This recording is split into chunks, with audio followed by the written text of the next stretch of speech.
Kid and His 10,000 by Ike Swift. Just another restaurant scene with waiters and guests and steaming dishes and wine. It's the same old thing, repeated 1,000 times a day, but it's like a stage on which 1,000 plays have appeared. The setting is always the same. It's only the scene that changes. I just want to call your attention to that red-cheeked boy at the table over by the window. I said boy, although from the standpoint of years he is really a man, but he lacks experience to bring him to a man's real estate. Years, you know, don't always count in this world. That is, not in all things. In this, woman is excepted, because years count for everything with her. This particular boy had just had his first experience, and that is the excuse for this story, if excuse is needed. He has laid the foundation stone upon which he is going to build his life, and in the building he will use many stones, of many colors, sizes, and shapes. You see him sitting there disconsolate, miserable, and wretched. His home, as luxurious a one as anybody would want, is not more than 12 blocks away, and he will wind up there in the course of the next 48 hours, for he is practically broke. I call him the boy with a $10,000 bill. Just a few years ago his father died. A few weeks later the family lawyer was in the drawing room reading the will of the deceased, and near the end of the document he came to a clause which stipulated, "On his 21st birthday, my son shall receive from the balance of moneys unexpended a bill of the denomination of $10,000 to do with as he shall see fit, and he shall not be asked to account for the expenditure of it to any one in any way whatsoever." That was a curious item for even a curious will, but the estate was big, and the founder of that fortune felt evidently that he could afford to experiment with a mere 10,000, even after his death, that the lesson might be of benefit to the heir. The object is obvious. The boy came of age, and on that day he received the banknote, which to him seemed like a fortune, so he felt that he owned the world. A man can do a lot of good in New York with that amount of money, and a boy can do a lot of harm. This boy knew in advance the good fortune that was coming to him, and in looking around he made up his mind that the first thing a man of his means should buy would be an automobile costing $4,000, so the day he got the money he bought the car, and he received in exchange a bundle of crisp 500 bills. He must have thought those bills represented the wealth of Croesus, or that they were magic, and no matter how many he might use, some mysterious agency would replace them. At 11:30 o'clock that night, the new automobile was backed up against the stage door of the Broadway Playhouse, and half an hour later it was filled with as many girls as could possibly be crowded in. In that startling way, the boy with the big bill made his debut into the society of the line. He gave the girls a dinner that they are talking of yet, and before 2 hours had gone by, they were calling him pet names and incidentally trying to get a line on the actual size of his bankroll.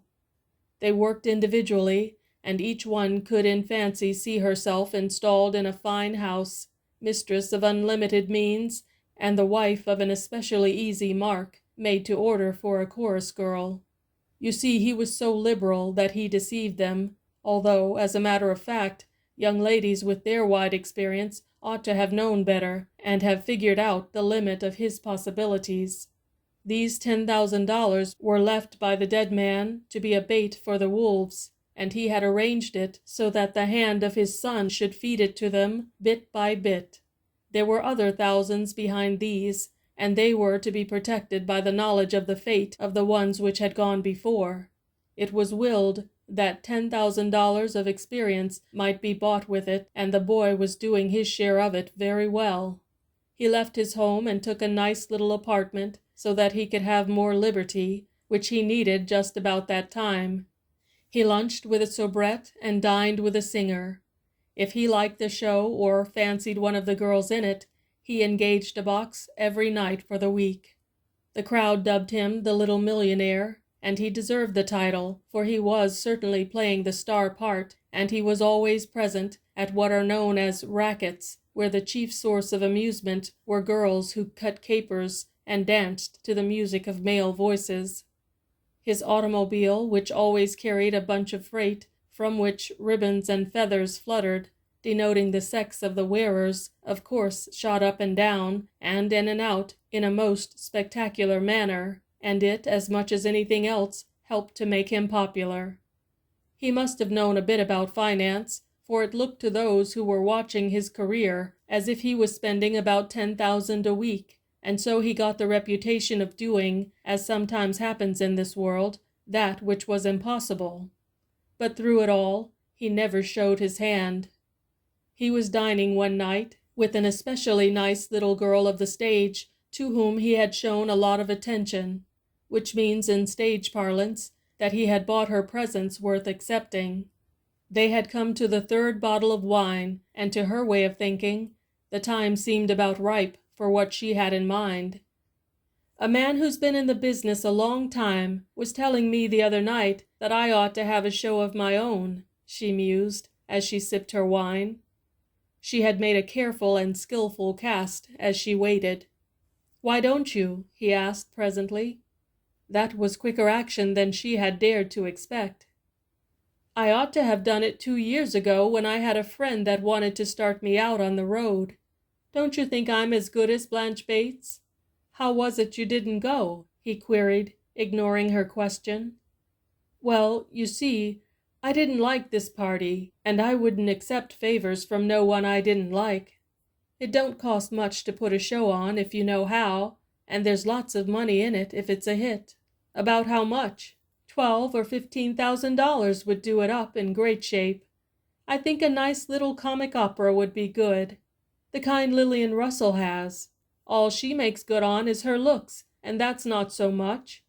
I could take a few music lessons while the play was being fixed up, and it wouldn't be long before I could make them all sit up and look me over." There was a moment's pause, and then she aimed at the bull's-eye. "What's the matter with you backing it?" "That's what I was just thinking about," was the answer. "I'll look into it, and if it's all right, I'll see my broker and give you a chance to see what you can do as a star." He was talking like an old-timer, and he had her going in a minute. But that was only one of his jokes, and for 2 weeks he kept it up. Then he told her of some enormous investments he had made, which had tied him up temporarily, while she had to go around explaining to her friends that it was all off about what she had been telling them. There was one proposition this gay young sport hadn't figured on, for all going out and nothing coming in makes a quick and, as a rule, a spectacular finish. A fellow starts out like a 3-time winner and comes under the wire with nothing but a bundle of junk, without even knowing his right name. 2 months of the 3 had gone by, and the most remarkable part of the whole affair was that there was any money left. But toward the latter part of the game he had been growing wise, or he thought he was, at any rate. He stopped the $5 tips and was cutting out a night here and there. He might have retired with honors if he hadn't met Blanche. Good-looking, slick, clever Blanche, the regret of whose life was that she hadn't met him first and got it all in one solid chunk.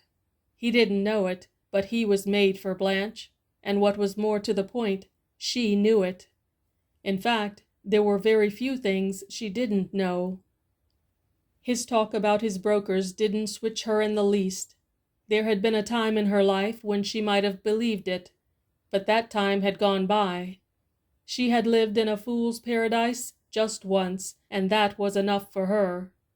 He actually wanted to marry her, but she wouldn't consider it for a moment, because she didn't figure him out as a future proposition for more than a couple of thousand at the most.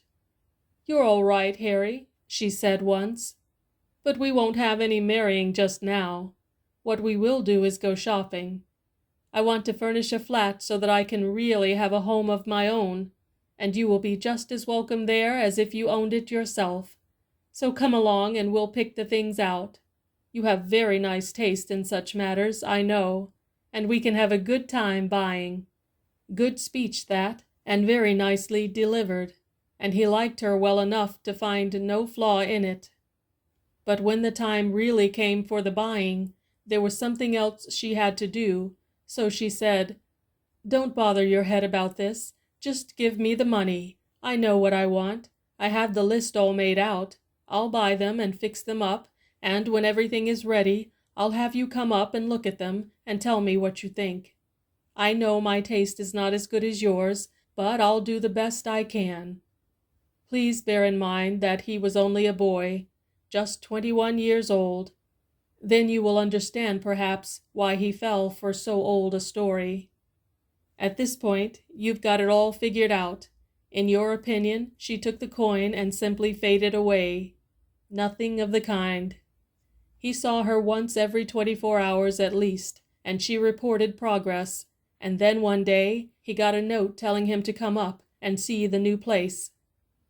She received him at the door herself, and if the little flat had been a palace, she couldn't have been more delighted. It was so very fine that when she told him she had gone into debt just a little bit, he promptly asked how much and paid up, without even so much as a murmur. It was so easy that she ought to have given it back to him a little while just to hold. When he went away, he had a latchkey, and was about as proud a fellow as it was possible to be, and walked straight. As in a play, so in a story, the finish is everything. It must be good, and it must be quick. The earlier parts of the story or the scenes may lag, but nothing like that will do in the end. Blanche had been on the stage, and consequently she knew the value of finis. He was going to go on a hunting trip for a week, and in her opinion the critical moment had about arrived. She intuitively divined the end of the string. One night at a little dinner in the flat, she talked to him about money matters, and such was the charm of her manner that presently he was telling her all about himself and the romance of the $10,000 bill. "And how much have you left of all this?" she asked softly. "Oh, I don't know, about 700 or 800. "Well, I think you have been very, very foolish. You're going away on a week's trip, and 100 really ought to do you. Just give the rest to me, and I'll take care of it until you come back, and then you will have it. You want to be careful of what you have now. You are altogether too liberal, and you do too much for people." That was the reason, when he went away on that trip, that he was a trifle shy, financially, and so far to the bad that he had to borrow to get back in good shape. From the Grand Central Station he took a cab to the flat. It seemed as though he couldn't get there quick enough. He went up the stairs 2 at a time. He came to the door. There was a light, dim, but still a light, shining feebly over the transom. He put the key in the lock, turned it, opened the door, and went in. He took 4 steps in the private hall, then a man's arm went around his neck, and a voice asked, "What are you doing here?" He had nerve, and he wasn't the least bit flustered. "If you let go that strangle, I'll tell you," he said. "Where's Blanche?" That was the opening for the story, which he told very well under the circumstances. "She never owned this furniture," spoke up the man, when the tale had been concluded. "This flat is rented furnished. She left here about a week ago, and I live here now. Now we get the curtain. He has finished dinner, and he's going home. That's the best place, anyhow. What right has a boy like that to be on Broadway with $10,000? End of The Kid and His 10,000 by Ike Swift.